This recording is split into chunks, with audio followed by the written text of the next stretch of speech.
3 keys to going viral on YouTube. This isn't theory, this is all practical, actionable stuff that has worked for my channel. I will throw up some examples on the screen now of some videos that have gone crazy viral on one of the channels that I've grown. These 3 keys are something most people miss out on, and you need all 3 of these steps for this to work. If you have 2 of them and not the other one, it won't work. If you have 1 of them and 2 of them, you need all 3.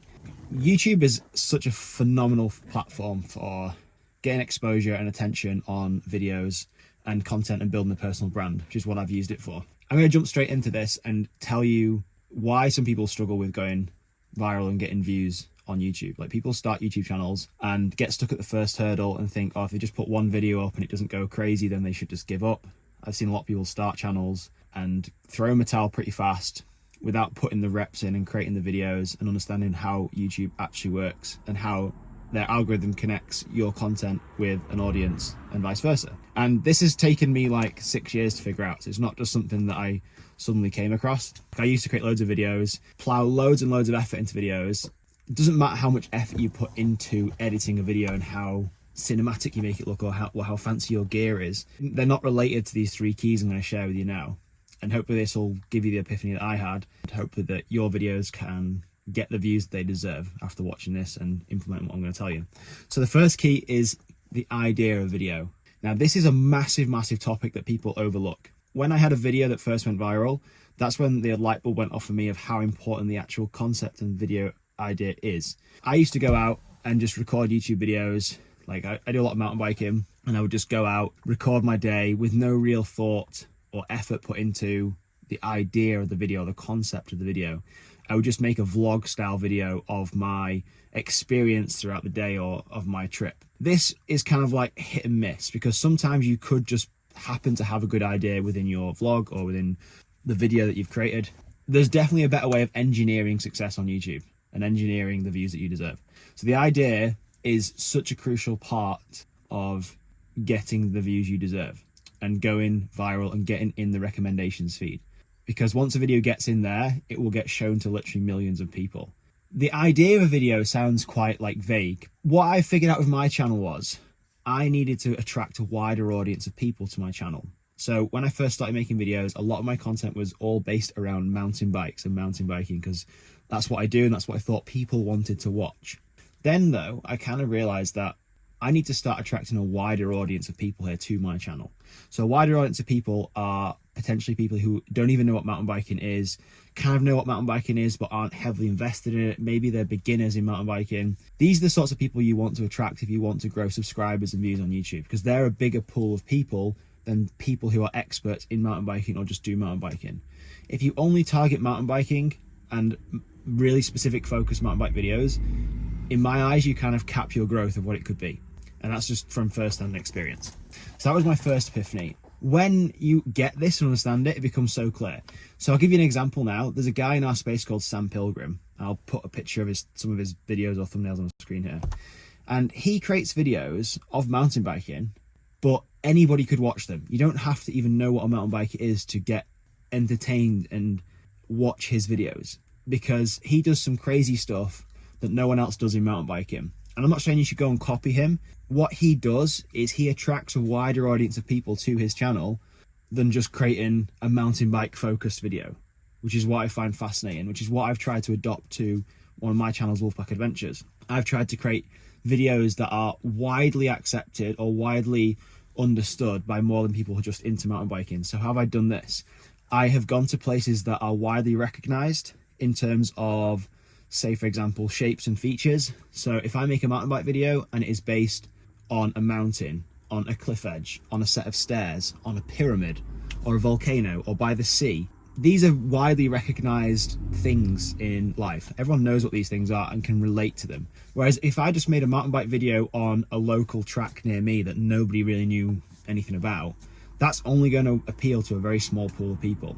So that's what the first key is to this. You need to think about your ideas and the concepts of your videos better if you want the viewership and subscribers and growth that you should deserve. The second point of this comes after your idea, and this is the packaging of your video. And the packaging comes down to your thumbnail and your title. So how do you package this up?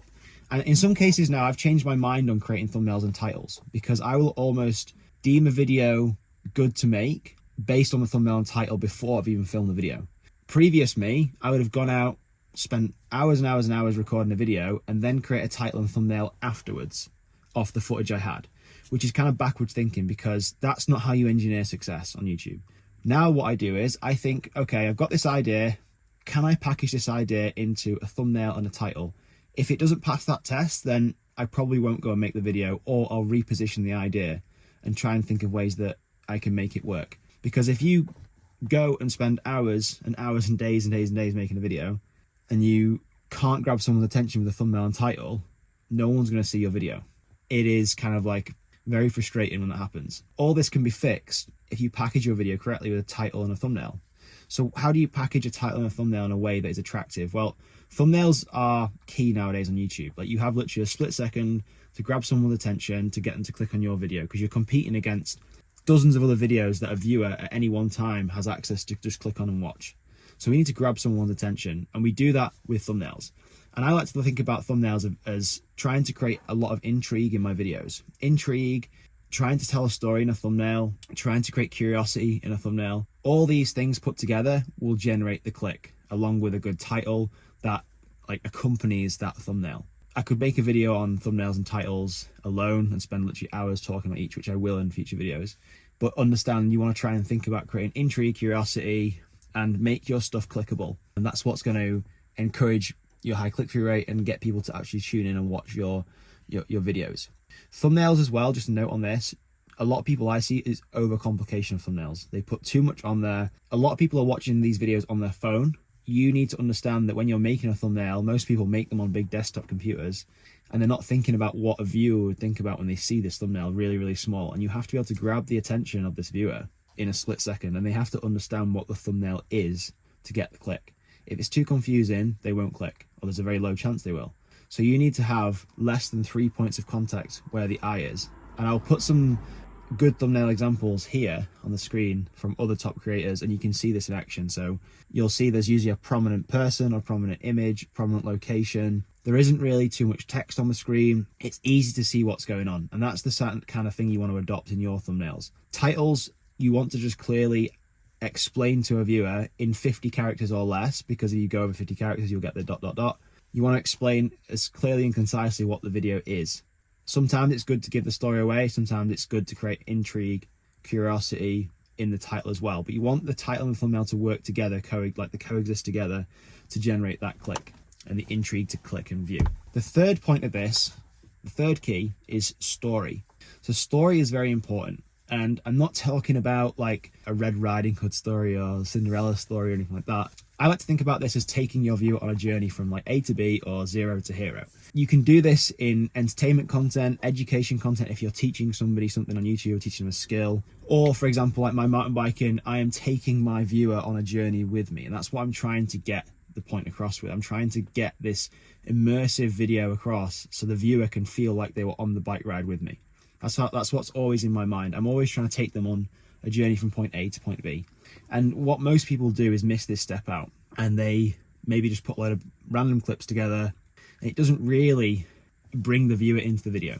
And that's what I'm trying to do with all my content, trying to bring the viewer as a character in the video itself, because that is what's going to create the longer audience retention and keep people watching your video for longer, which is what you want. Because if YouTube sees that people are sticking around longer, one, if you've got over 1,000 subscribers, obviously your AdSense is going to go up, how much YouTube pays you, but also YouTube is going to see that as a signal to say, this video is interesting, I'm going to show it to more people.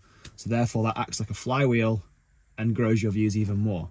Audience retention is great. I personally would shoot for, if you go on your YouTube Studio and look at the audience retention charts, again, I could do another video on YouTube Studio and audience retention as well. I try and shoot for above a 70% retention after 30 seconds. So that basically proves to me that the hook or the start of the video has grabbed the attention and is holding people's attention longer than 30 seconds. Obviously, the retention will dip off after that. That's just natural. But you want to try and keep that retention as high as possible for your video. And one of the best ways to do that is through story. So those are the three keys. If you don't have all three, this won't work. If you're missing one of them, it's not going to work. If you have a great story, but the thumbnail and title, the packaging of the video is crap, no one's going to click on your video to start with. If you have a great thumbnail and title and a great story, but the idea itself is useless and not interesting, no one's going to click. But if you have all three and you create intrigue, curiosity, and you make a video that people actually want to watch, that is where the growth is on YouTube, and that is how you essentially go viral. And that's how I've managed to engineer growing on YouTube. I will put a link in the description below if you want to learn more from me about growing on YouTube. I've got a newsletter where I just release tips on social media and YouTube growth. But any questions, drop them in the comments below. I'll make a video responding to you. Cheers for watching. See you in the next video.